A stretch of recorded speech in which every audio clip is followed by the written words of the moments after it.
Welcome guys, welcome back to my channel Dr. Kainat Jatoi. I hope you all are well and doing great. So guys, आज का जो lecture है वो blood physiology का जो chapter 32 है, red blood cell anaemia and polycythaemia, उसी का लेक्चर नंबर 5 आज हम स्टार्ट कर रहे हैं. सो लेक्चर नंबर 4 तक हम लोगों ने जो है जनरल इंट्रोडक्शन था उस चैप्टर का, chapter number 32 Guyton and hall physiology का, वो डिस्कस कर लिया था. देन हम लोगों ने जेनेसिस ऑफ ब्लड्स भी, हम लोगों ने जेनेसिस वाले जो कॉन्सेप्ट है वो भी सारे क्लियर कर दिए थे. फिर उसके बाद प्रोडक्शन ऑफ इरेथ्रोसाइट्स भी पूरी कंप्लीट हो चुकी है. और उसके अलावा लेक्चर नंबर 4 में जो है chapter number 32 Guyton and hall physiology के जो लेक्चर नंबर 4 है, इससे प्रीवियस वाली जो वीडियो उसके अंदर सारा थ्योरेटिकल पॉइंट भी हमने डिस्कस कर लिया है, ताकि आप लोगों को हर स्टेज वगैरह जो है वो इजीली याद हो सके. देन आज हमारा लेक्चर नंबर 5 है. बेसिकली लेक्चर नंबर 5 में हम लोग जो डिस्कस कर रहे हैं वो है regulation of the red blood cells, production, role of erythropoietin. So RBCs की जो प्रोडक्शन है उसकी रेगुलेशन कैसे होती है. प्रीवियस हम लोग जो वीडियोस हैं उनके अंदर हम लोग आरबीसीज की प्रोडक्शन किस तरीके से होती है, कितनी स्टेजेस में होती है, वो सब कुछ डिस्कस कर चुके हैं. नाउ द पॉइंट कि इस आरबीसीज की प्रोडक्शन किस तरीके से होती है और इरिथ्रोपोइटिन हमारे पास जो है वो क्या है, ठीक है, और उसका क्या रोल है. सो ये सारी चीज़ें आज डिस्कस होगी. बहुत इम्पॉर्टेंट है और बहुत इम्पॉर्टेंट लेक्चर है, तो पूरा सुनिएगा, ठीक है. इसके अलावा आप प्रीवियस वीडियोस भी देखते हुए आएंगे तो अब आप लोगों के लिए ईजी हो जाएगा इस लेक्चर को समझना. सो स्टार्ट करते हैं. Regulation of the red blood cells, production, role of erythropoietin. उसके बाद है the total mass of red blood cells in the circulatory system is regulated within narrow limits. So number 1, adequate red blood cells are always available to provide sufficient transport of oxygen from the lungs to the tissues. Yet second, the cells do not become so numerous that they impede blood flow. This control mechanism is diagrammed in figure 32.4 as in follows. Okay. अच्छा, सबसे पहले तो RBCs के role को आप लोगों को पता होना चाहिए कि जो आरबीसीज हैं, ठीक है, हमारे पास जो हम लोग रेड ब्लड सेल्स की बात कर रहे हैं, इनकी रेगुलेशन हमारी बॉडी में बहुत ही ज़रूरी है, ठीक है. उसका मेन रीज़न ये है कि अगर आरबीसीज जो हैं वो हमारे पास आरबीसीज अगर सही नहीं होंगी, ठीक है, उनकी वैल्यू नॉर्मल नहीं होगी, तो फिर ब्लड की जो सर्कुलेशन है उसका प्रोसेस किस तरीके से होगा. सो इस वजह से मींस कि हमें एक रेगुलर अमाउंट में आरबीसीज की ज़रूरत होती है ताकि हमारी बॉडी में जो है वो सर्कुलेशन का प्रोसेस हो सके और ब्लड जो ऑक्सीजन है हमारी बॉडी में वो हमारे पास सफिशिएंट अमाउंट में जो है वो ट्रैवल कर सके लंग से टिश्यूज़ तक. और हमारी बॉडी में इतने एडुकेट अमाउंट में आरबीसीज होते हैं जो कि नॉर्मली ये काम करते हैं. देन ये सेल इतने न्यूमरस नहीं होते कि ये इम्पीड ब्लड फ्लो में इम्पीड हो जाए, ठीक है. वैसे आप लोगों को ये 2 पॉइंट जो हैं याद रखने हैं. आगे चलते हैं, ये रेगुलेशन होती किस तरीके से है. अच्छा, यहाँ पे इरिथ्रोपोइटिन का जो वर्ड इस्तेमाल हुआ था उसके बारे में मैं आपको बता दूँ ताकि आप लोगों के कॉन्सेप्ट क्लियर हो जाए लेक्चर स्टार्ट करने से पहले. Erythropoietin is a hormone produced by the kidney that promotes the formation of the red blood cells by the bone marrow. The kidney cells that make erythropoietin are sensitive to low oxygen levels in the blood that travels through the kidney. Actually, आप लोगों को आज role of erythropoietin भी पढ़ना है, ठीक है. तो पहले मैं आपको बता दूं कि इरिथ्रोपोइटिन होता क्या है. सो ये मैंने एक्स्ट्रा स्लाइड यहाँ पे ऐड की है. उसका रीज़न ये था कि लेक्चर में आपको स्टार्टिंग में ही पता चल जाए कि इरिथ्रोपोइटिन है क्या. सो बेसिकली इरिथ्रोपोइटिन एक ऐसा हार्मोन होता है जिसे किडनी प्रोड्यूस करती है, ठीक है, और वो प्रमोट करवाता है formation of the red blood sales by the bone marrow. Bone marrow के अंदर एज अ स्टिमुलाई काम करता है कि उसके रिलीज़ होने की वजह से बोन मैरो में किसकी प्रोडक्शन होती है, आरबीसीज की. और इसे प्रोड्यूस कौन करता है, ये किसकी वजह से सिक्रीट होते हैं, इसे जो किडनी सेल्स हैं वो हमारे पास इरिथ्रोपोइटिन बनाते हैं, ठीक है. और वो बहुत ही सेंसिटिव होते हैं लो ऑक्सीजन लेवल. जैसे ही ऑक्सीजन लेवल कम होगा सो वो इरिथ्रोपोइटिन रिलीज हुए एंड देन उन्होंने स्टिमुलेट करवाया बोन मैरो में जो भी जेनेसिस का प्रोसेस है रेड ब्लड सेल्स की प्रोडक्शन का. सो ये आपको पता हो कि इरिथ्रोपोइटिन कौन सा हार्मोन है, कौन से सेल्स, किडनी के सेल्स इन्हें जो है वो प्रोड्यूस करवाते हैं. और लो ऑक्सीजन लेवल हो तो फिर ये क्या हो जाते हैं, सेंसिटिव हो जाते हैं, एक्टिवेट हो जाते हैं और फिर प्रोडक्शन आरबीसीज की बोन मैरो में स्टार्ट कर देते हैं. ओके, आई होप आप इरिथ्रोपोइटिन का कॉन्सेप्ट समझ आ गया होगा. सो आगे चलते हैं.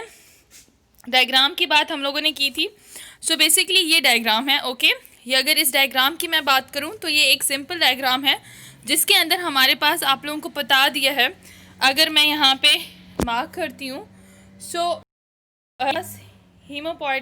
हीमोपोइटिक स्टेम सेल्स हैं, ठीक है। Genesis of the blood cells, RBCs में हम लोग ये पढ़ चुके हैं कि हेमेटोपोइटिक स्टेम सेल्स क्या होते हैं। स्टेम सेल्स के बेसिकली इन्हीं की यही सेल आगे चल के डिफ्रेंशिएट होते हैं आरबीसीज में, डब्ल्यूबीसीज में, न्यूट्रोफिल्स में, जो भी मैक्रोफेजेस वगैरह हैं, ल्यूकोसाइट्स है, लिम्फोसाइट्स है, सो ये ही सेल्स आगे चल के बनते हैं, ठीक है।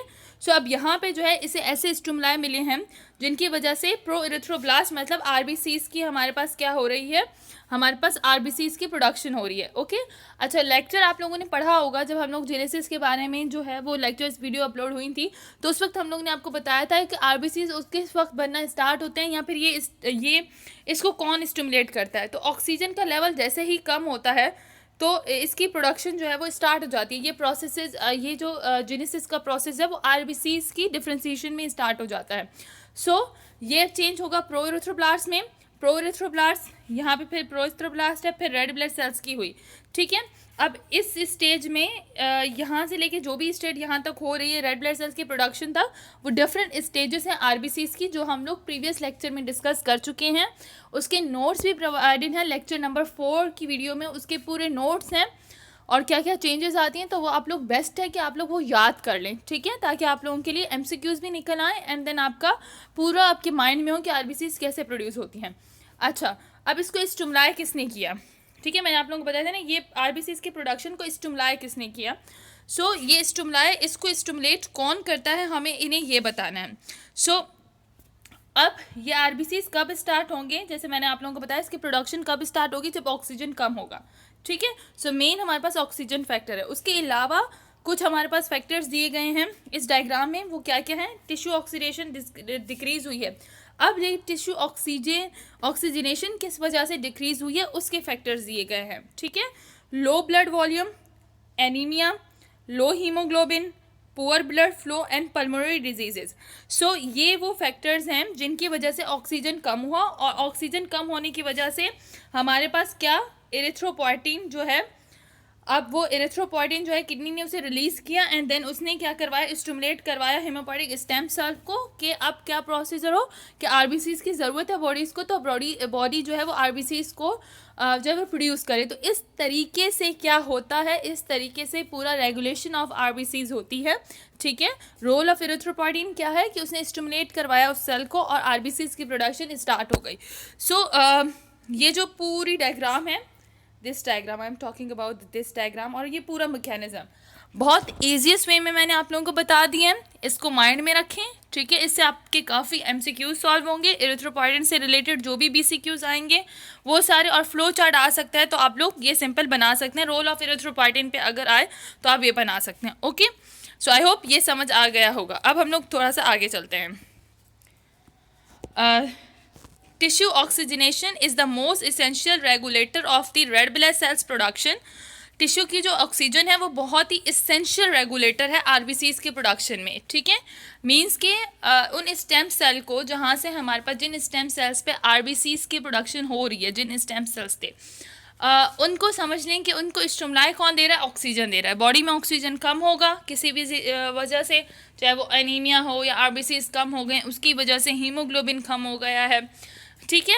सो हमारे पास क्या होगा कि वो पूरा रेगुलेटरी आरबीसीज का फंक्शन, जो भी हम लोगों ने पीछे डायग्राम पढ़ी, वो उस तरीके से रेगुलेशन स्टार्ट हो जाएगी। सो उस रेगुलेटर में इस जो ऑक्सीजन है वो मोस्ट इंपॉर्टेंट रेगुलेटर के तौर पर काम करता है आरबीसीज के प्रोडक्शन में।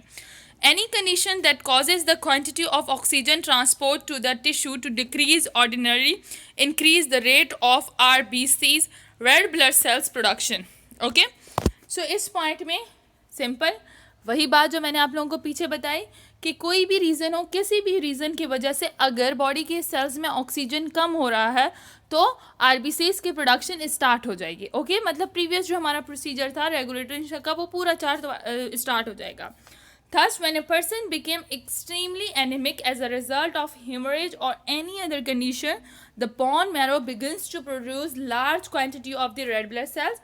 Okay, अब क्या होता है कि अगर पर्सन एक्सट्रीमली एनेमिक है, ठीक है, उसमें हीमोग्लोबिन की कमी हो गई है। अब क्या हुआ, कैसे कमी हुई? फॉर एग्जांपल रोड एक्सीडेंट हुआ है, रोड एक्सीडेंट में उसकी जो है कमी हो गई है। ओके, सो मतलब किसी भी वजह से हेमरेज होता है और बंदे में एनीमिक हो जाता है, या किसी डिजीज़ की वजह से, कोई भी डिजीज़ हुई है किसी पेशेंट को, और उस डिजीज़ के साइड इफ़ेक्ट में यह है कि उस पेशेंट को एनीमिया हो गया है, तो उस वक्त भी आरबीसीज जो है वो लार्ज अमाउंट में आरबीसीज की प्रोडक्शन हो जाएगी। मीन्स के सबसे पहले तो ऑक्सीजन ने जो है, लो ऑक्सीजन ने एज अ जो है वो स्टिमुलाई दिया कि आरबीसीज की प्रोडक्शन स्टार्ट हो जाए। उसके बाद एनीमिया, जो हमारे पास एनीमिया, एक्सट्रीमली एनीमिक पर्सन ने भी जो है वो भी हम उसकी वजह से भी हमारे पास क्या हो गया, आरबीसीज की स्टार्ट होगी प्रोडक्शन। अच्छा, उसके बाद क्या है हमारे पास? उसके बाद है also destruction of major portion of the bone marrow by any means, especially by X-rays therapy, cause hyperplasia of the remaining bone marrow, thereby attempting to supply the demand for red blood cells in the body. Okay, अच्छा कि और third main factor क्या है कि किसी भी वजह से अगर बोन मैरो जो हमारे पास है, बोन मैरो में किसी भी destruction of major portion, bone marrow का मेजर पोर्शन जो है वो डिस्ट्रैक्ट हो गया है, उसकी डिस्ट्रक्शन हो गई है, डैमेज हो गया है थ्रू एस्क्रेज वगैरह, so hyperplasia of the remaining bone marrow, अब उसकी वजह से हाइपरप्लेजिया हो जाएगी रिमेनिंग बोन मैरो की, और जो डिमांड है for the red blood sales in the body, thereby tempting to supply the demand for the red blood cells in the body, और उसकी वजह से वो भी RBCs जो है वो प्रोड्यूस होना शुरू हो जाएंगे। देखो मैं आप लोगों को ना हाइपरप्लेजिया जो है वो हमारे पास बेसिकली जो टर्मिनोलॉजी है वो पैथो की है, ठीक है। So I am not discussing here, बस आप लोगों को ये पता हो कि क्या होगा कि RBCs की जब प्रोडक्शन जो है वो बोन मैरो की भी डिस्ट्रक्शन की वजह से RBCs की प्रोडक्शन सप्लाई जो है वो बढ़ जाती है किसकी तरफ, अब उससे बॉडी को और ज़्यादा ज़रूरत होगी आरबीसीज की और वो बढ़ना स्टार्ट हो जाएंगी, ठीक है। तो मेन फैक्टर आप सिर्फ ऑक्सीजन एंड एनीमिया वाला मेन फैक्टर लाजमी याद रखिएगा, और destruction of the major portion of the bone marrow, ठीक है। अब हम लोग आगे चलते हैं। At very high altitudes where the quantity of oxygen in the air is greatly decreased, insufficient oxygen is transported to the tissues and red blood cell is greatly increased. High altitude में क्या होता है, oxygen की कमी हो जाती है, एरिथ्रोपॉयटिन kidney ज़्यादा रिलीज़ करती है, ठीक है, और उसकी वजह से फिर आरबीसीज की प्रोडक्शन जो है वो भी इंक्रीज़ हो जाती है। Okay, then in this case it is not the concentration of the red blood cells in the blood that control red blood cell production, but the amount of oxygen transported to these tissues in related to the tissue demand for oxygen.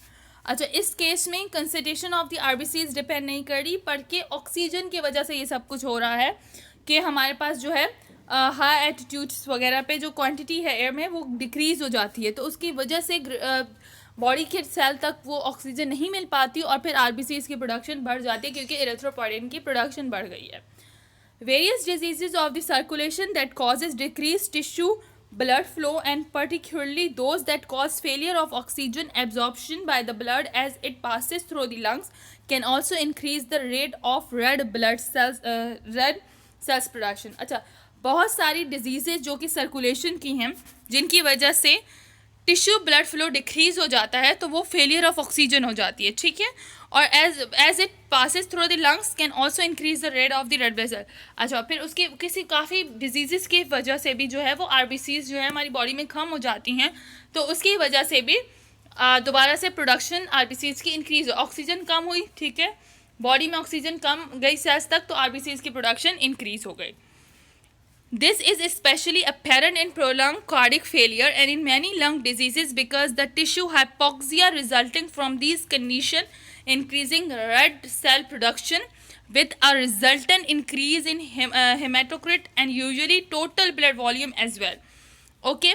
अच्छा, ये basically क्या होता है, cardiac failure या lungs के जो diseases होते हैं जिनकी वजह से हाइपोक्सिया, ऑक्सीजन की डिलीवरी बहुत कम हो जाती है, तो उस वक्त भी सेल की प्रोडक्शन जो है वो इंक्रीज़ हो जाती है, रेड ब्लड सेल की प्रोडक्शन इंक्रीज़ हो गई और उसकी वजह से total volume of the blood भी इंक्रीज़ हो जाता है। ओके, सो ये हमारे पास थे कि टिश्यू जो है वो as a most important regulator है रेड ब्लड सेल्स का। ओके, सो ये रेड ब्लड सेल्स का जो मोस्ट इम्पॉर्टेंट रेगुलेटर है, हम लोगों ने वो क्या पढ़ा, वो है हमारे पास टिश्यू ऑक्सीजन जो है वो मोस्ट रेगुलेटर है आरबीसीज की प्रोडक्शन का। ओके, आई होप ये अब समझ आ गया होगा। Then erythropoietin stimulate red cells production and its formation increase in response to hypoxia. अच्छा, इरिथ्रोपोइटिन जो है वो रेड ब्लड सेल्स की प्रोडक्शन करवाता है और इसकी फॉर्मेशन इंक्रीज हो जाती है हाइपोक्सिया में। सिंपल वर्ड है, ठीक है, वही सिंपल, ऑक्सीजन की कमी हुई, इरिथ्रोपोइटिन इंक्रीज हो जाएगा। ओके, इरिथ्रोपोइटिन इंक्रीज हो जाएगा, रेड ब्लड सेल्स की प्रोडक्शन इंक्रीज हो जाएगी। सो इस हेडिंग से वो पूरी जो है वो उस पूरी डिटेल जो भी हम लोग अभी तक पढ़ के आए वो पूरा इरिथ्रोपोइटिन का रेगुलेशन यहाँ पे आके उसने एक हेडिंग में बता दिया। देन आगे चलते हैं। The principal stimulus for the red blood cells production in low oxygen state is a circulating hormone called erythropoietin, a glycoprotein which a molecular weight of the 34,000। Molecular weight याद करने की ज़रूरत नहीं, कोई आपसे नहीं पूछेगा, बस सिंपल कि रेड ब्लड सेल्स के प्रोडक्शन में जब लो लेवल होता है ऑक्सीजन का तो उस वक्त जो है हार्मोन इरिथ्रोपोइटिन, ठीक है, वो एक बेस्ट स्टिमुलस होता है आरबीसीज के प्रोडक्शन का। ओके, बार बार उसी बात को रिपीट कर रहे हैं बट वो सिंपल एक नई वर्डिंग के साथ। जो मेन है वो आप लोगों को पता होना चाहिए कि इरिथ्रोपोइटिन जो है वो स्टिमुलस करवा रहा है किसकी, आरबीसीज की प्रोडक्शन। ऑक्सीजन बॉडी में कम हुई, ठीक है, ऑक्सीजन कम हुई, हाइपोक्सिया हो गया, उसकी वजह से फिर क्या हुआ कि इरिथ्रोपोइटिन जो हार्मोन है उसे किडनी ने रिलीज़ किया और उसने स्टिमुलाई दिया बोन मैरो में आरबीसीज की प्रोडक्शन जो है वो स्टार्ट हो गई। वही बात है, in the absence of erythropoietin hypoxia has little or no effect to stimulus RB red blood cell production, but when the erythropoietin system is functional, hypoxia causes a marked increase in erythropoietin production, and the erythropoietin in turn enhances the red blood cell production until the hypoxia is relieved. Okay, simple है, hypoxia लो oxygen हुई तो hypoxia हो गया। अच्छा, अगर erythropoietin function सही करा erythropoietin system तो सिंपल है, इस हाइपोक्सिया की वजह से क्या हुआ, आरबीसीज की प्रोडक्शन बढ़ जाएगी, बॉडी को जितनी सप्लाई होनी है आरबीसीज जितना ऑक्सीजन सप्लाई करनी है वो सब कुछ जो है वो एंड तक चलता रहेगा और वो पूरा रेगुलेटर फंक्शन आएगा। सो वही बात है, वही रिपीटेशन है। ओके, अब रोल ऑफ, अच्छा इरिथ्रोपोइटिन की अब यहाँ पे जो है वो किस तरीके से हाइपोक्सिया की वजह से मतलब आरबीसीज किस तरीके से प्रोड्यूस हो रही हैं वो यहाँ तक हम लोगों ने जो है वो डिस्क्राइब कर लिया है। आई होप अब यहाँ तक समझ आ गया होगा, ठीक है, कि क्या क्या रोल है इरिथ्रोपोइटिन का रेड ब्लड सेल्स की प्रोडक्शन में और formation in response to hypoxia. So अभी मैं इसी वीडियो को यहीं पे एंड करती हूँ क्योंकि ये वीडियो बहुत ज़्यादा लेंथी हो जाएगी। अगले पार्ट को नेक्स्ट वीडियो में मैं आप लोगों के साथ डिस्कस करती हूँ, ठीक है। बस मेन फैक्टर एक बार रिवाइज कर लूँ कि क्या क्या बताया आप लोगों को। ये जितनी भी मैंने सारी बातें की हैं, regulation of the red blood cell production, role of erythropoietin, वो सारी बातें जो भी मैंने थ्योरेटिकली आप लोगों को समझाया, जो गाइटन ने बता दिया, उस सब को ऐसा नहीं कि आप लोगों को याद करना है, इसमें कोई याद करने वाली चीज़ नहीं है। कॉन्सेप्ट बना लो, यहाँ से इस डायग्राम से सारे कॉन्सेप्ट बन गए।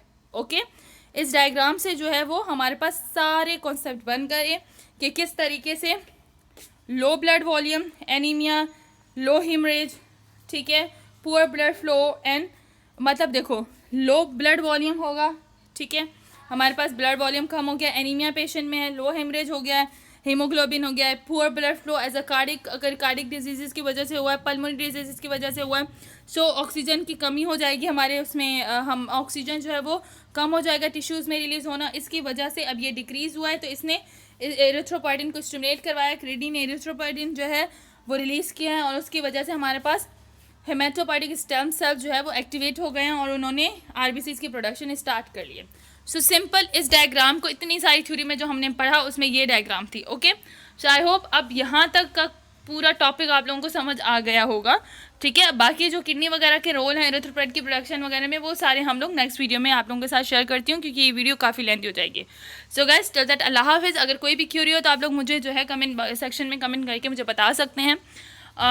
आई होप आप लोगों को मेरे लेक्चर समझ आ रहे हैं। इसी तरीके से मेरी वीडियोस को लाइक करें, शेयर करें और मेरे चैनल को सब्सक्राइब करें और मैं आप लोगों के लिए इसी तरीके से प्रॉपर कॉन्सेप्चुअल लेक्चर जो है वो अपलोड करती रहूँगी।